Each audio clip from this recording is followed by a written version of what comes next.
ઓ કૃતિન, હા, ક્યાં ખોવાયેલો છે? એટલે હું વિચારી રહ્યો હતો કે જે દિવસે રાજા પહેલીવાર સિંહાસન પર બેઠા હશે એ ક્ષણ કેવી હશે. મતલબ? મતલબ ઢોલ નગાડા શહેનાઈ નૃત્ય અને દાવત? દાવર. એટલે જે દિવસે આખું રાજ્ય રાજા સામે ઝૂક્યું હશે એ દિવસે એ રાજાની થાળીમાં શું હશે? બસ તો પછી હું આવી ગઈ છું ને રોયલ કિચન સ્પેશિયલમાં. ચાલો તો પછી. Let's go. Yes. સ્વાગત છે તમારું ધ રસોઈ શોમાં. તો કૃતિન, આજે સૌથી પહેલા આપણે બનાવવાના છે મિર્ચ કા સાલન. વાહ, ત્યાર પછી આપણે બનાવીશું માવા મખાનાની સબ્જી ક્યા બાત હે. અને છેલ્લે આપણે બનાવીશું સુલતાની દાલ. વાહ, સાંભળીને જ મજા આવી ગઈ. ચાલો તો પછી આજની રેસીપી તરફ વધીએ. યસ, શરૂઆત કરી દઈએ આજની રોયલ રેસિપીઝની. Let's go. ચાલો શરૂ કરીએ ધ રસોઈ show presented by Tirupati edible oil, healthy વાલી હેપીનેસ. રોયલ રેસિપીઝની જ્યારે પણ વાત આવે ને તો ત્યારે ઘણી બધી રેસિપીઝની આપણે વાત કરવી પડે, પણ એક રેસિપી જે બધાની ઓલ ટાઈમ ફેવરિટ હોય તે શું? તે છે બિરયાની. યસ, અને બિરયાનીને એકદમ બેસ્ટ કોમ્પ્લિમેન્ટ કરતી જો કોઈ એક રેસિપી હોય ને તો તે છે મિર્ચ કા સાલન. તો ચાલો આજે આપણે સૌથી પહેલા બનાવીશું મિર્ચ કા સાલન. બેઝિકલી મિર્ચ કા સાલન એ બહુ જ સિમ્પલ રેસિપી છે, છતાંય ઘણા બધા લોકો અલગ અલગ રીતે એને બનાવતા હોય છે. અને હૈદરાબાદની જો વાત કરીએ ને તો હૈદરાબાદી મિર્ચ કા સાલન એવી રીતે કહેવાતું હોય છે. એટલે ત્યાં બેઝિકલી છે ને જ્યારે પણ બિરયાની સર્વ થાય ને તો એની સાથે મિર્ચ કા સાલન ત્યાં સર્વ થતું હોય છે. જનરલી ઘણા બધા લોકો શું કરતા હોય કે બિરયાની સાથે છે ને તે રાયતું સર્વ કરતા હોય. એ તો છે જ, એ પણ બહુ જ સરસ લાગે. પણ એક વખત મારા કહેવા પર આ મિર્ચ કા સાલન તમે ટ્રાય કરજો, તમને બહુ જ ભાવશે. બહુ જ સિમ્પલ રેસીપી છે. શરૂઆત કરી દઈએ. તો સૌથી પહેલા આપણે બેઝિક જે અલગ અલગ જે સ્પાઇસીસ છે કે એવી વસ્તુઓ કે જેમાંથી આપણે મોઇશ્ચર રિમૂવ કરવાનું છે એને આપણે સૌથી પહેલા શેકી લઈએ. અને આ એક જ પેનમાં તૈયાર થઈ જશે, એટલે આપણે સ્ટેપ બાય સ્ટેપ એ પ્રોસેસ કરીશું.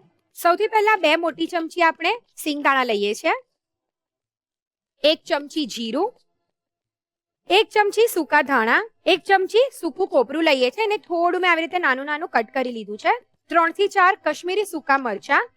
સૌથી પહેલા આપણે આ બધી વસ્તુને ડ્રાય રોસ્ટ કરવાની છે, તો એને શેકી લઈએ. આપણે અત્યારે આ બધી વસ્તુનું મોઇશ્ચર રિમૂવ કરીએ છીએ, એટલે આપણે થોડું એ સરસ રીતે શેકાઈ જાય ત્યાં સુધી આપણે કરીશું. લગભગ 4 થી 5 મિનિટ સુધી આપણે એને શેકાવા દઈશું.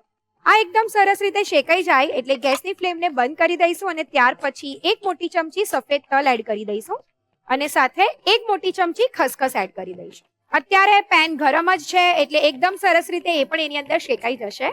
હવે આ બધી વસ્તુને આપણે એક પ્લેટમાં કાઢી લઈએ અને એને થોડું ઠંડુ કરી દઈએ. જેટલી પણ ડ્રાય વસ્તુઓ હતી જેમાંથી આપણે મોઇશ્ચર કાઢવાનું હતું એ આપણે શેકી લીધી છે. હવે પાછું સેમ પેનમાં આપણે થોડું તેલ લઈ લઈએ. 1 ચમચી તેલ લઈશું. હવે જ્યારે પણ મિર્ચ કા સાલન બનતું હોય ને તો ત્યારે એકદમ થોડી નાની સાઈઝના મરચા મળતા હોય છે અને એકદમ લીલા કલરના હોય, ડાર્ક લીલા કલરના. પણ જનરલી એવું થાય કે દરેક સિઝનમાં એ નહીં મળે અને દરેક જગ્યાએ પણ એ નહીં મળતા હોય. પણ આ જે મોટી સાઈઝના જે મરચા હોય ને એ દરેક જગ્યાએ દરેક સિઝનમાં મળી રહેતા હોય છે. તો બસ અત્યારે આપણે એનો જ ઉપયોગ કરવાના છે. અત્યારે મેં થોડું તેલ લઈ લીધું છે અને આ જે મરચા છે એને આવી રીતે મેં થોડા મોટા ટુકડામાં કટ કરી લીધા છે, તો એ આપણે અંદર લઈ લઈશું. અત્યારે લગભગ મેં 4 થી 5 નંગ મરચા લીધા છે અને થોડા આપણે એને સાંતળી લેવાના છે તેલની અંદર. આપણે બહુ વધારે ને નથી સાંતળવાના, થોડી આવી રીતે ઉપર ભાત પડે એટલા જ આપણે એને સાંતળવાના છે. બસ, બહુ જ સરસ આ સતળાઈ ગયા છે. હવે પાછા આપણે એને કાઢી લઈએ. અગેન સેમ પેનમાં આપણે 1 ચમચી તેલ લઈશું. તેલ થોડું ગરમ થાય એટલે લગભગ 10 થી 12 લીમડાના પાન લઈએ છીએ, લગભગ 6 થી 8 કડી લસણ લઈએ છીએ અને 1 ડુંગળીને મેં લાંબી કટ કરી લીધી છે એ લઈશું. થોડું મીઠું એડ કરીને ડુંગળીને આપણે થોડી બદામી રંગની થાય ત્યાં સુધી સાંતળી લઈશું. ડુંગળી અને લસણ પણ બહુ જ સરસ સતળાઈ ગયા છે. હવે આપણે ગેસની ફ્લેમને બંધ કરી દઈશું.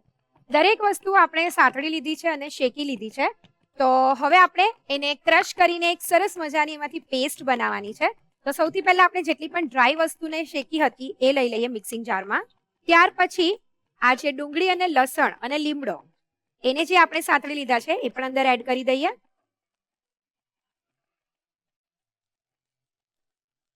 અને હવે એડ કરવાનો છે અંદર આંબલીનો પલ્પ. આંબલીનો પલ્પ એડ કરવાથી સાલનને એક સરસ મજાની ખટાશ મળશે અને એને લીધે એનો ટેસ્ટ બહુ જ સરસ લાગશે.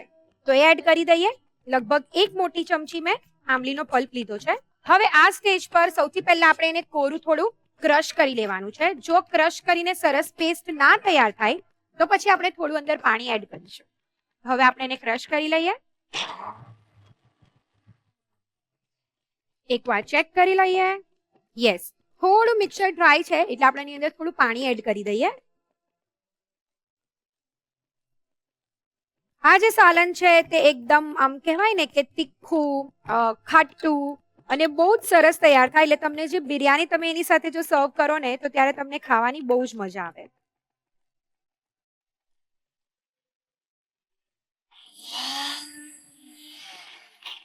ચેક કરી લઈએ. આ જે પેસ્ટ છે ને તે આપણે એકદમ સરસ સ્મૂથ તૈયાર કરવાની છે. એટલે જરૂરત પડે તો તમે એ પ્રમાણે પાણી અંદર એડ કરી શકો છો.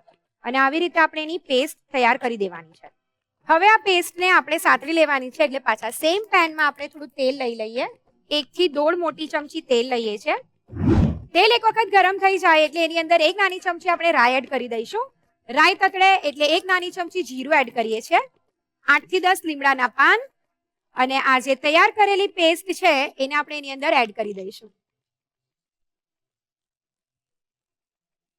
એને થોડું મિક્સ કરી લઈએ અને ત્યાર પછી આપણે એની અંદર મીઠું અને હળદર એડ કરી દઈએ. સ્વાદ પ્રમાણે મીઠું એડ કરીએ છીએ અને અડધી ચમચી હળદર એડ કરી દઈએ. શરૂ કરીએ ધ રસોઈ show presented by Tirupati edible oils, healthy વાળી happiness, co powered by Mili tea. તો ભાઈ મારો તો અત્યારે છે ને સૌથી ફેવરેટ સબ્જેક્ટ ચાલે છે અને એ છે રોયલ રેસિપીઝ. અને એમાંની જ આજની એક રેસિપી છે, બહુ જ ઇન્ટરેસ્ટિંગ છે અને હિસ્ટ્રી સાથે બહુ જ કહેવાય ને કે સંકળાયેલી છે. એની હિસ્ટ્રી બહુ જ અદ્ભુત અને બહુ જ ઇન્ટરેસ્ટિંગ છે. તો આજની આ રેસિપી કઈ છે તમને કહી દઉં. આ સ્પેક્સી શેફ આજે મસ્ત મજાનો પનીર મોતી પુલાવ બનાવવાનો છે. ભાઈ સાંભળીને જેટલું ઇન્ટરેસ્ટિંગ લાગે છે ને, પનીર એની પણ મોતી અને એનો પુલાવ, આ હા હા. તો સૌથી પહેલા જે રેસિપીનું નામ છે પનીર મોતી પુલાવ, એટલે પનીરના આપણે એક મોતી બનાવવાના છીએ. તો સૌથી પહેલા એ બનાવવાનું સ્ટાર્ટ કરીએ. તો એની માટે સૌથી પહેલા નાનો એવો કપ એટલે હાફ કપ જેટલું પનીર લીધું છે અને એ પનીરને આપણે હાથેથી મસળીને ક્રશ કરીને બોલમાં નાખવાનું છે. પનીરને હાથેથી એકદમ ક્રીમી થાય ને ત્યાં સુધી મેશ કરવાનું છે. થોડુંક રોયલ રેસિપીઝ છે એટલે એમાં રોયલ્ટી હોવી જોઈએ. આમ શું કહેવાય કે અંદર એવા ઇન્ગ્રીડિયન્ટ્સ હોવા જોઈએ ને કે રોયલ આપણને ફીલ કરાવે. પનીરની સાથે ક્રમ્બલ કરેલો માવો છે, મોડો માવો, એ લઈએ ઓલમોસ્ટ 1/4 કપ જેટલો. અને આ બંનેને સારી રીતે મસળવાનું છે હાથેથી કે જ્યાં સુધી એમાંથી મોઇસ્ચર છૂટું ના પડી જાય અને થોડું ક્રીમી ના થઈ જાય. તો આપણો પનીર અને માવો એકદમ સરસ રીતે મિક્સ થઈને ક્રીમી થઈ ગયું છે. હવે એમાં થોડીક આગળની પ્રોસેસ કરી લઈએ. તો સૌથી પહેલા એમાં થોડુંક બાઇન્ડિંગ આપવા માટે કોર્નફ્લાવર નાખીએ, 1 થી 1.5 ચમચી. થોડું કોર્નફ્લાવર નાખતા જઈશું જે પ્રમાણે જરૂર પડે. એની સાથે પિંચ જેટલું એટલે ચપટી જેટલો જાયફળ પાવડર, અડધી ચમચી ઇલાયચી પાવડર, અડધી ચમચી મરી પાવડર અને સાથે કેસરવાળું દૂધ છે. કેસરના 10 થી 12 જેટલા તાતણા દૂધમાં પલાળી દીધા છે. 1 જ ચમચી જેટલું કેસરવાળું દૂધ નાખીશું કે જેથી કેસરનો જે પર્ટિક્યુલર ફ્લેવર છે એ આમાં આવી જાય. અને last but not the least, ન વધારે ખારું ન વધારે મોરું, મીઠું સ્વાદ પ્રમાણે. અને હવે આને ફરીથી એકવાર સારી રીતે મિક્સ કરી લઈએ. તો આને સરખી રીતે મિક્સ કરી લઈએ અને એક બોલ બનાવીને આપણે જોઈ લઈએ કે ફાટે નહીં.